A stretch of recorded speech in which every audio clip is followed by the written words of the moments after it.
everybody, this is Shock, and we're going to be covering 11 arguments for God's existence. As you guys know, I used to be an atheist, but I left atheism because the lack of any evidence that would prove that atheism is accurate and correct. There really is no evidence. Also, I'm going to make a prediction at the end of this video, towards the end, so stay tuned.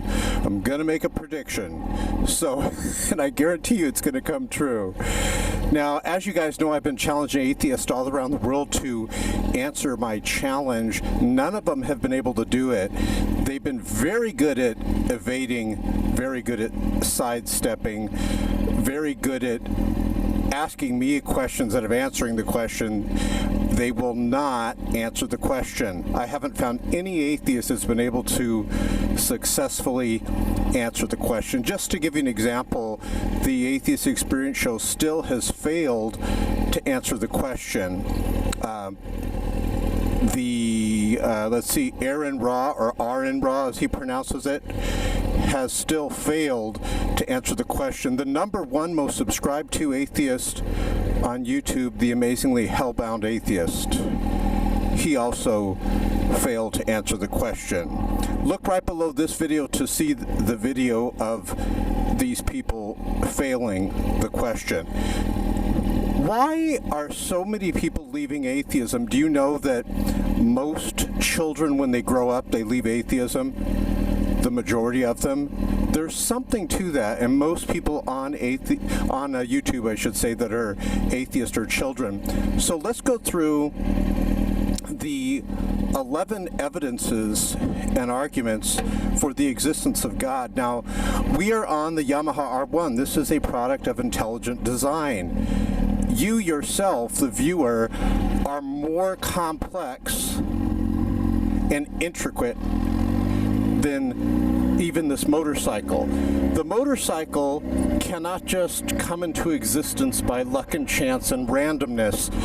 And if the motorcycle cannot, all the more you cannot. You, the viewer, are a product of intelligent design. So let's go through this, and we're going to take you through the twisties, some short freeway riding. Number one reason why people leave atheism is order in design. We see things that are orderly and designed. Every time you see something that has elements of design, like this vehicle in front of me, like this Hyundai on the left, and like this Toyota right here on the left, or this Grand Prix Pontiac right here, or the R1, you see a creator. Everything that reeks of design has a creator. We never see things that are designed, complex things that are designed. We never see them not have a creator. So the weight of the evidence is always going to go towards Christian theism, not atheism. And here we go. Purple Mountain Majesties. Look at that. Next, evidence for God's existence, which makes it more rational to believe in God than not, is the beginning of the universe. All major scientists, and by the way, Christianity birthed science. It was Christianity that gave birth to science. But all scientists that are worth their salt, the majority of scientists, all admit, I saw a motorcycle back there, let's see if you can catch up, all admit that the universe had a beginning. Since the universe is made of matter, energy, and all space and even time, these are elements of the universe. Those things cannot create themselves. There must be something outside the universe, just like something outside this motorcycle created it. There's something outside the universe that created it, something that is not material or matter or hold on, let me take this corner. Watch this. Outside, inside.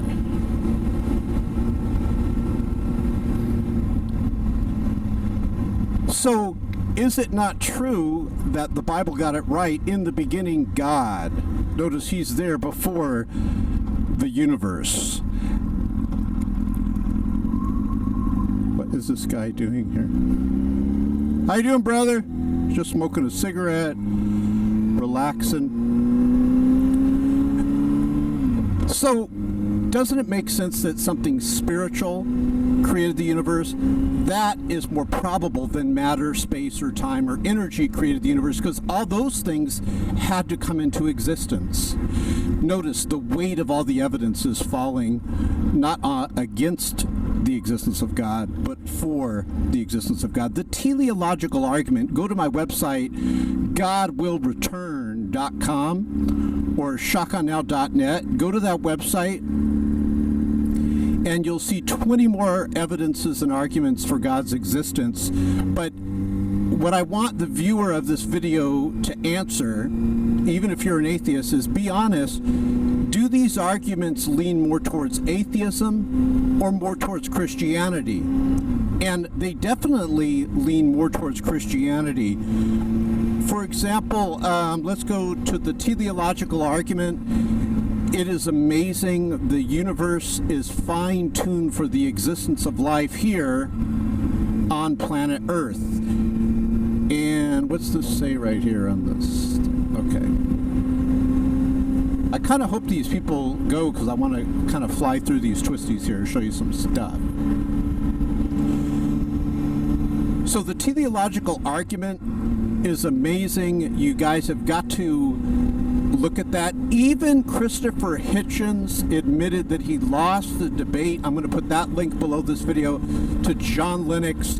And there's a video of Christopher Hitchens in a car talking to another atheist, and he admits that the teleological argument is something that is remarkable and amazing. Irreducible complexity. Evolution doesn't explain how humans came about, and for a human to come about requires irreducible complexity. You've heard about the mousetrap example. You know how you have the spring and you have the board and you have the little catch where you put the cheese on it, and that's a good analogy. In order to have a successful mousetrap, you need all those items at once, and there's no proven way through evolution. Hold on, let's pick up throttle. There's no proven way through evolution that humans were able to come about and to procreate, because it requires irreducible complexity. It is not possible to do this through the neo-Darwinian theory of evolution. Again, the weight of the arguments fall on the side of Christian theism, not atheism. It doesn't matter if you're not 100% convinced, my sweet, cuddly, huggable atheist friends. In a court of law, people are judged based on the weight of the evidence. So you don't have to have 100% confident that something's going to happen. I was not 100% confident that the sun would be out today. But I don't say, well, I'm not going to get up unless the sun's out today. You're not 100% always sure that the chair is going to hold you when you sit on the chair, but the weight of the evidence, because you've sat on that chair before, you have faith that the chair is going to hold you up. The weight of the evidence, hold on, let's downshift, is on the side of Christian theism. It is more rational than atheism. Irreducible complexity, we talked about that. Moral absolutes. It is interesting that people agree that abusing children is always wrong. It is objectively wrong. And if someone were to say that it's not, that there's something wrong with that person, they're evil, they're going against the moral absolute that abusing children is always wrong. And so why would we have moral absolutes if we're all just evolved pond scum? The weight of the evidence, again, falls on the side of Christian theism. If we're all just evolved apes, there would be no evil. We'd be throwing our poop at each other and there would be nothing wrong and nothing good. The fact that the atheist secular judge will slam down his gavel and say, Mr. Johnson, what you did when you killed and raped that woman was evil, proves that there are moral absolutes. Even the atheists recognize it. What's this guy on? Hey, how you doing, brother? Love. We would not have love if we were all, again, just evolved from pond scum. Love is spiritual. You cannot prove a lot of things scientifically. You cannot prove love scientifically.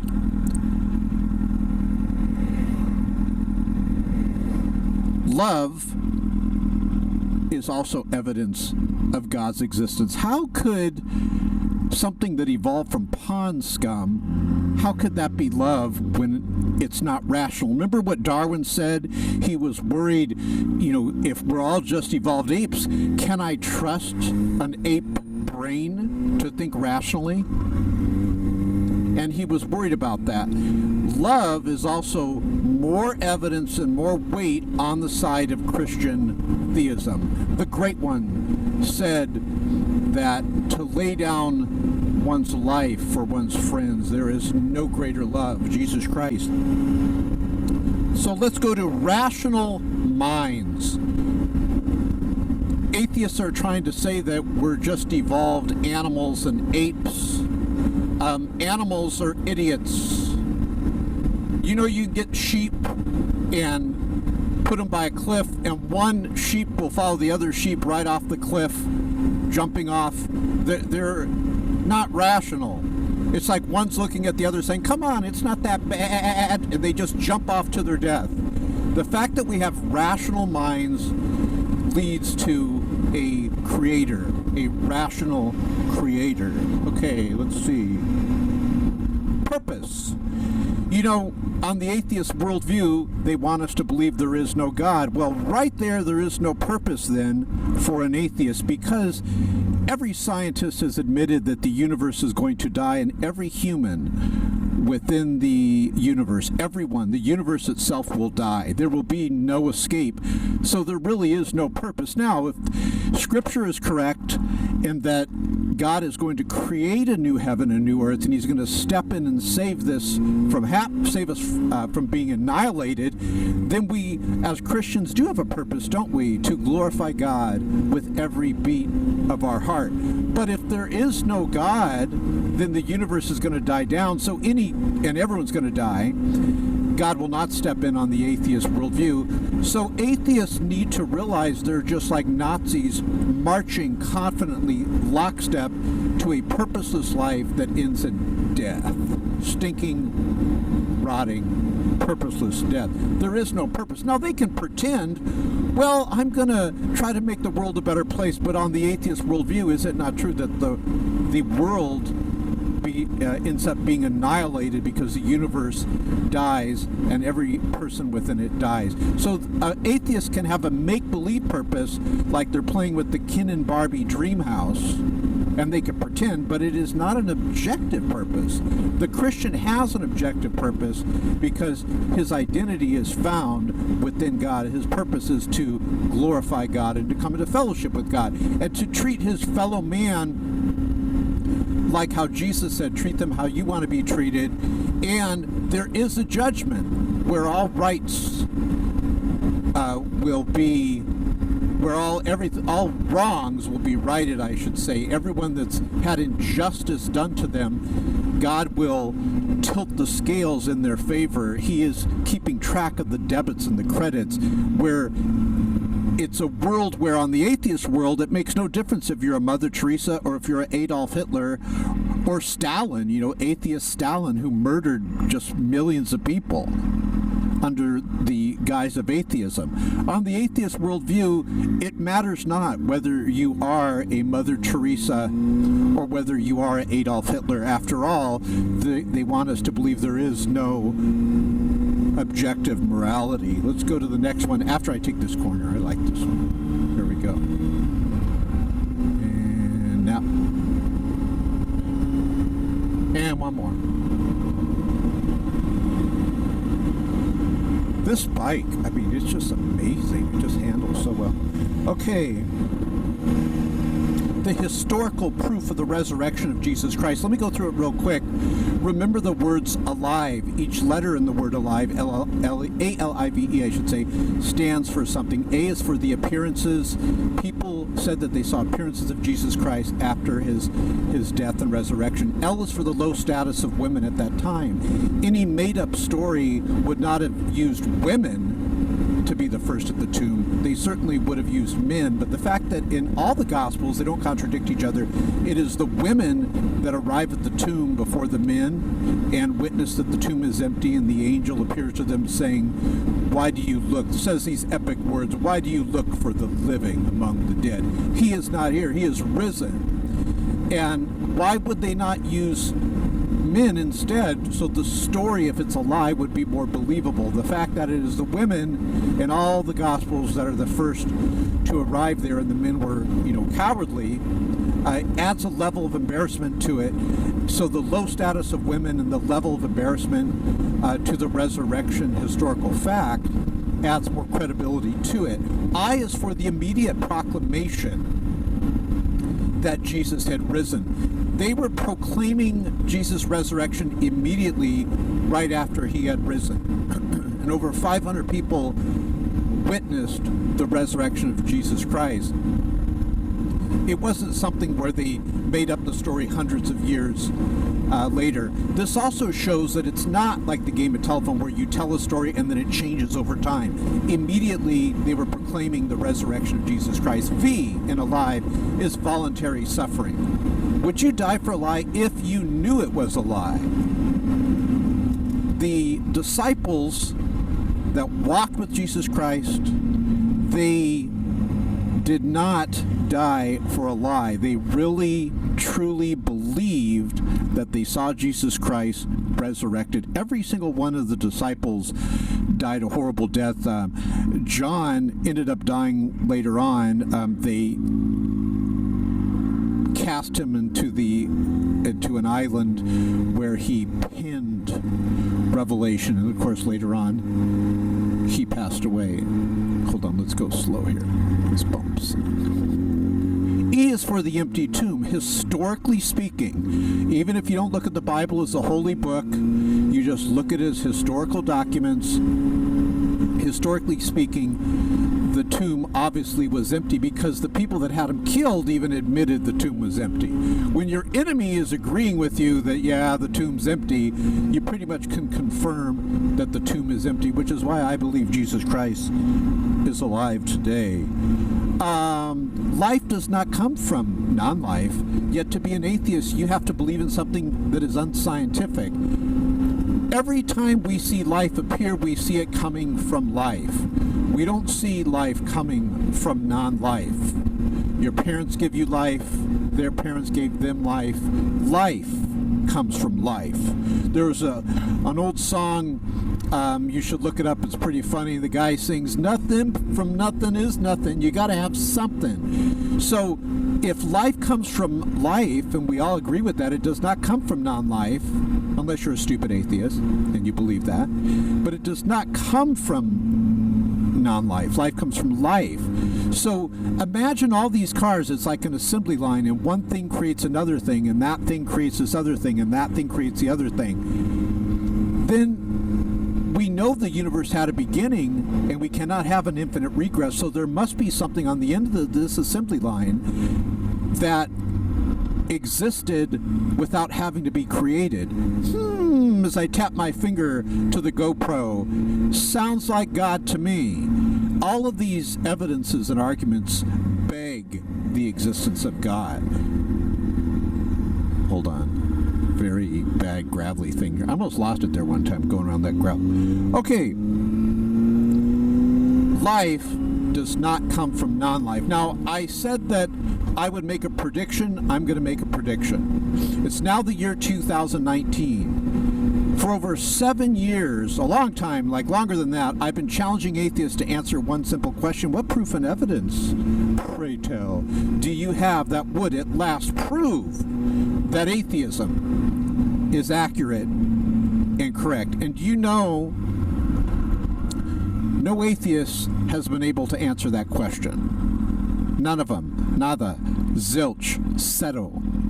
None of them have been able to answer that question. Every time I make these videos, what happens is, I want you to watch this, the thumbs on the ratings will be up for about a day or two because you, my sweet cuddly subscribers, you'll thumb up the video. But then the atheists come and they thumb down the video. So watch what happens. You're going to see this video, which is a very good video, don't you think? Excellent video. I'm giving evidences and arguments for God's existence. Nothing to be upset about. So why are atheists so angry when I do these videos? Because, ladies and gentlemen, I myself used to be a snot-nosed little atheist, running around in tough-skinned jeans. But then I became a man, and I accepted the truth. You know, an atheist is a timid soul that cannot bear the reality of God. You ever notice that's why most atheists are kids? So anyways, I predict that I just figured something out. I did my fists like that, and these people in front of the car, the truck in front of me, they're all freaking out because I went like that. I predict that the atheists will thumb down this video. So watch it. It's going to happen in about 3 days, because once my subscribers get the video first, so you'll see some thumbs up. This is why I didn't mention this at the beginning of the video, because then the atheists would thumb it up. So I'm going to predict this. I'm going to prophesy, tongue-in-cheek. These atheists, they're going to thumb down this video, which proves how effective it is. That proves it. This is a very effective video. Now, I just gave you all those arguments and evidences for God. How you doing, brother? You think at least one atheist would make a video answering my question, what proof and evidence do you have that would finally at last prove that atheism is accurate and correct? But they don't do it. They refuse to do it. And then, when I had the comment section open, they would cuss out my Christian subscribers and use the most foul language in my comment section. So I know they're watching the videos because they're thumbing them down and they're cussing out my subscribers, which is why I don't have the comment section open, because I don't want my vehicle, my platform, to be used for vile filth and profanity. What I want them to do, if you're a Christian, do me a favor, click share below this video and send this to the most famous atheist on YouTube. I was going to say the most intelligent, but I know that's an oxymoron, so I said the most famous. And right now, they're watching this video. I want them to answer this question: what proof and evidence can you provide that proves atheism is accurate and correct? Look right below this video. Take the time to do it. You can see I've been asking this question for over 7 years. And the atheists are stuck. I got them right where I want them. In love, they cannot answer that question. So I think we've done a very successful job in proving that atheism is full of crapola. It is a worldview for puny minds. Now, I want you to imagine you have no evidence that atheism is accurate and correct. And imagine you and I were at a crossroads, a fork in the road. Hold on, I think I need to turn left here. Let's see.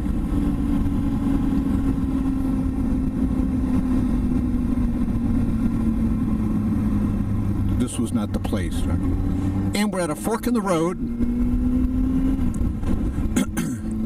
And you are going to die. A decision must be made. You can't avoid making the decision. You need to make a correct decision. And you're at this fork in the road and you need to move forward. And I want you to imagine that you just heard those arguments, but on the atheist side, there's no arguments. There's no proof and evidence that atheism is accurate and correct. Is it not true, rationally that you're wiser to go towards down the path that leads to God. It just makes sense if you really go where the evidence is. But atheism lacks evidence. It's a rejection of something. It needs to supply evidence of why God doesn't exist. Can't be a presuppositional atheist and just claim you're right. You've got to give arguments. This is why less than 3% of the world are atheists. People want proof and evidence. But imagine we're at this crossroads, and I'm even going to say this, even though 100% of the arguments are on the side of Christian theism, they're not on the side of atheism. But even if 50-50, it was 50-50, 50% of the arguments were on the side of Christian theism and 50% were on the side of atheism, is it not true that the rational choice, even if the arguments were 50-50, is to choose Jesus Christ? At least he's a historical person, but the spaghetti monster isn't. Is it not true? If you choose Jesus Christ and you're wrong, which I know you're not going to be wrong, but we're going to take this rationally and very skeptically. Atheists are not skeptical, they're gullible. That's their problem. They are not skeptical, they're gullible. But if you choose Jesus Christ and you're right, you have heaven, joy unimaginable. Jesus promised eternal life. I can go on with hundreds and hundreds of more truthful benefits of choosing Jesus Christ. But what is the benefit of atheism? Nothing. So what have you lost? Nothing. You lose nothing by choosing Jesus Christ. And if Jesus Christ is telling the truth, and I believe he is, number one most distrusted group in the world are atheists. Type that in your Google search, atheists most distrusted, even more distrusted than Muslims. Type that in so you can trust Jesus Christ more than atheists. But if you're wrong, then you go to hell, because God will not force himself upon you. You have a choice, and what you're saying when you reject God is, I reject God, you're saying. You don't want anything to do with him. Remember Cool Hand Luke? What we got here is failure to communicate. Some men you just can't reach. He asks for it, he gets it. And this is what the atheist gets. They ask for separation from God. They get separation from God. So here's the cemetery on the left. This is where you're going to end up. I know you could be cremated and stuff like that, but your body's going to end up there. I say we go with Jesus Christ. Watch this, guys. Come back to this video. Watch the thumbs. Atheists do have a God. It's the thumbs down button. They worship that thing.